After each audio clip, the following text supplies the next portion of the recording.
Konflik antara gajah dan manusia kembali terjadi di daerah Aceh Jaya. Akibatnya belasan lahan pertanian dan perkebunan warga di daerah tersebut dirusak kawanan gajah liar. Kawanan gajah liar kembali mengancam para petani di Kabupaten Aceh Jaya dalam 1 minggu terakhir. Kawanan gajah liar ini merusak lahan pertanian dan perkebunan milik warga setempat.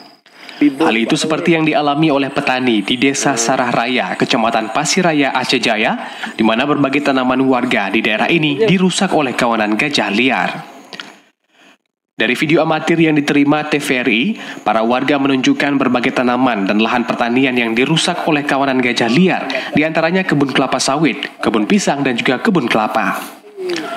Berdasarkan pengakuan warga, jumlah gajah liar yang memasuki lahan pertanian lebih dari 1 ekor. Bahkan, dalam beberapa hari terakhir, kawanan gajah liar juga sempat memasuki pemukiman warga, sehingga banyak petani yang mulai khawatir untuk pergi berkebun.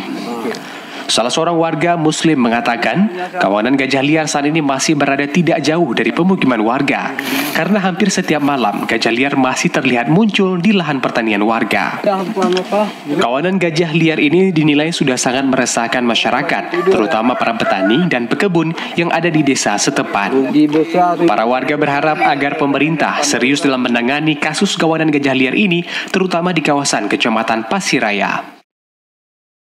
Nhau tabak kumpulan tawet no kon 3 le kamu kali-kali jak gajah kal heboh tah kumpulan mantong di na ju cok tindakan tipu pergerak ka kendong di pihak pemerintah